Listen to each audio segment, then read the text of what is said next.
This is the WJTS News. In tonight's news, Huntingburg dedicates the new Market Street Park. The Jasper Kmart store will be closing. Tonight, we travel to Santa Claus Town Hall to talk with John Bowen, Town Council President, for our Monday with the Mayor segment. In sports, Kurt Guxell reviews football action from this past weekend. And tonight, WJTS begins its series on the Meet the Candidates with the WJTS Inform as we talk with Kirsten Knies, running for DuBois County Clerk. All this and more in tonight's WJTS News.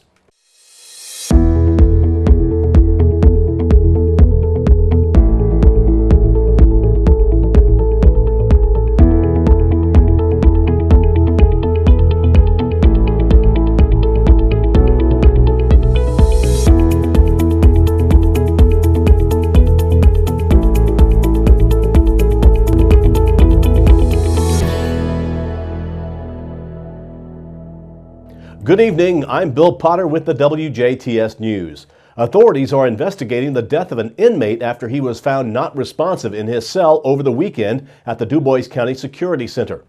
A release from the DuBois County Sheriff's Department says at around 3:30 Saturday morning, jail officers were making rounds when they discovered 51-year-old Jerry Frick of Huntingburg unresponsive and alone in his cell.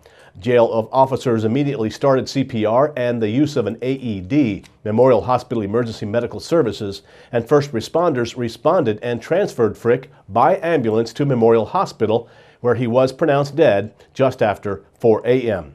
The DuBois County Coroner's Office and DuBois County Sheriff's Department are continuing to conduct an investigation.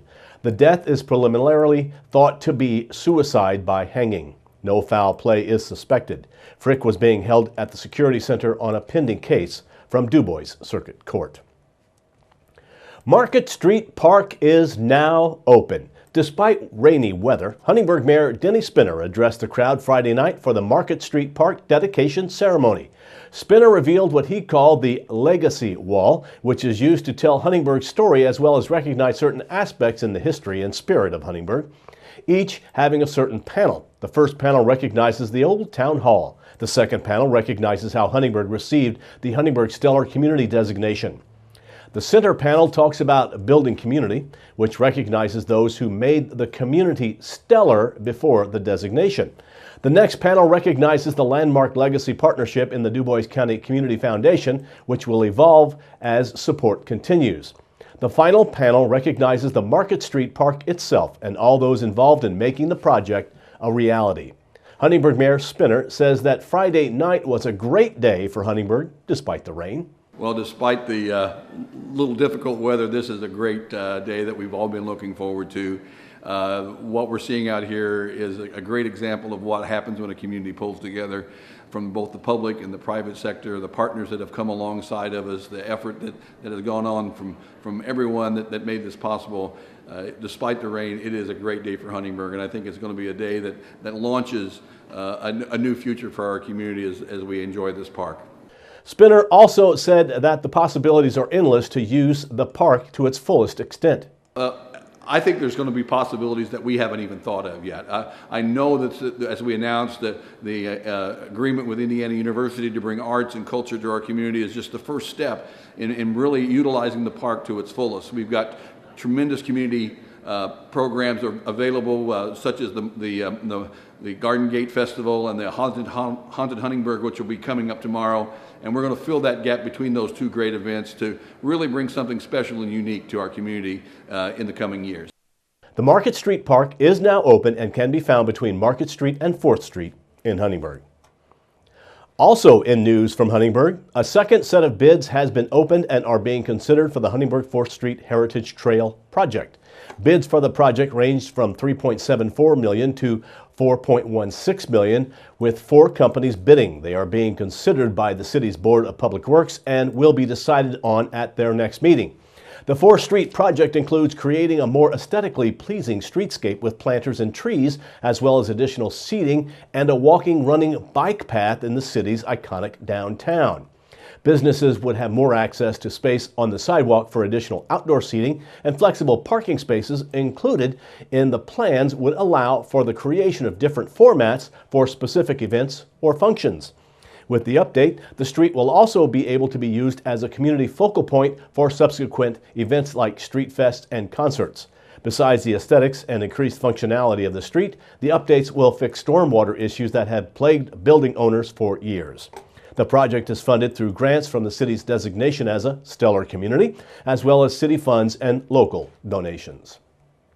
The Jasper Kmart store is among those to close after Sears files bankruptcy. Sears Holdings, which owns the Sears and Kmart national chains, announced Monday that it will close another 142 locations nationwide as part of its Chapter 11 bankruptcy, on top of 46 store closings announced in August.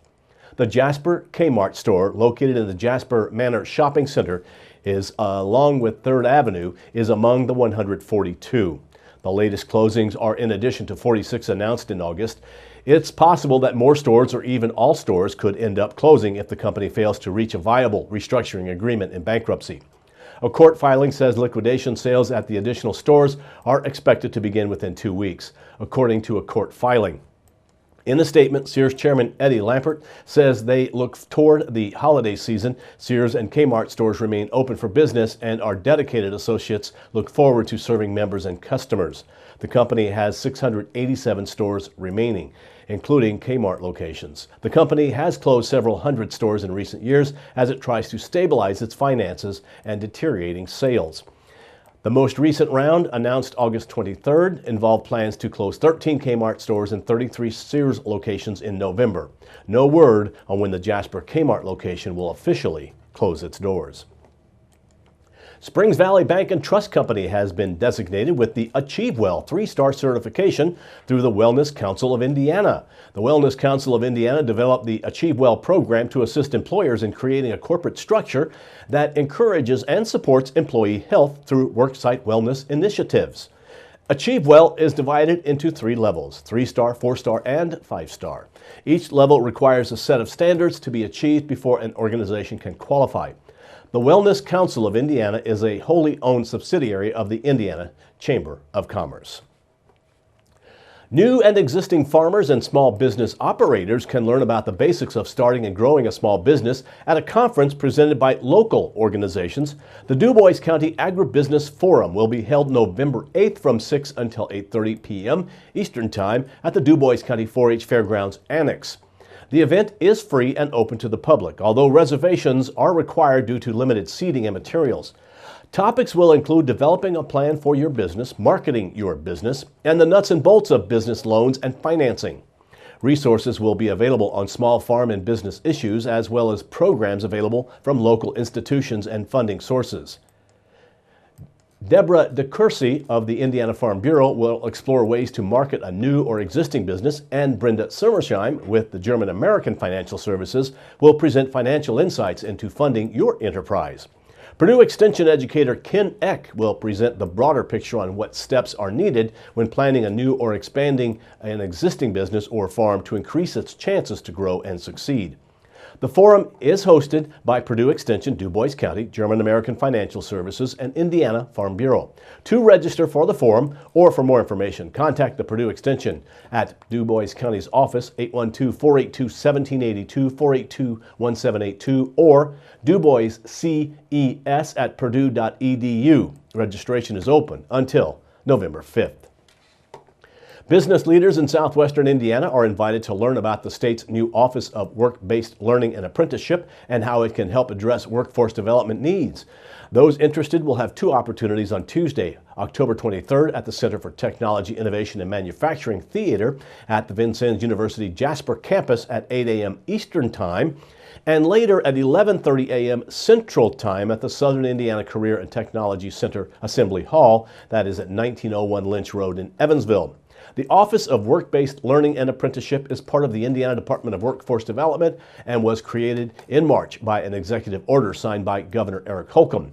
Business owners in DWD's Region 11, which includes the counties of DuBois, Gibson, Knox, Perry, Pike, Posey, Spencer, Vandenberg, and Warwick, are invited. There is no cost to attend. Derek Zeck, the office's executive director, and Carrie Lively, its senior director, will provide an overview and also will be available to answer questions. The office is tasked with improving and creating state initiatives to increase earn and learn, and other work-based learning opportunities throughout the state. Programs like Indiana's are gaining in prominence nationally as more employers struggle to fill jobs when unemployment that is at or near historic lows. The Daviess County Commissioners are making plans to form an E911 board in hopes of moving forward on a long-discussed central dispatch system. Daviess County Sheriff-elect Gary Allison told the commissioners this week that radio coverage was especially bad for handheld radios in the far north and far eastern areas of the county. The commissioners approved Allison's proposal to put radio repeaters on Washington's Water Tower, a water tower at Painted Hills, and the new Highway Department tower to be built near Alfordsville. The commissioners also approved Allison's request to upgrade handheld radios and 20-year-old radios in some sheriff's cars. The total cost will be around $210,000. Now stay tuned. Monday with the Mayor, featuring Santa Claus Town Council President John Bowen, and Sports with Kurt Guxell are next on 18 WJTS TV.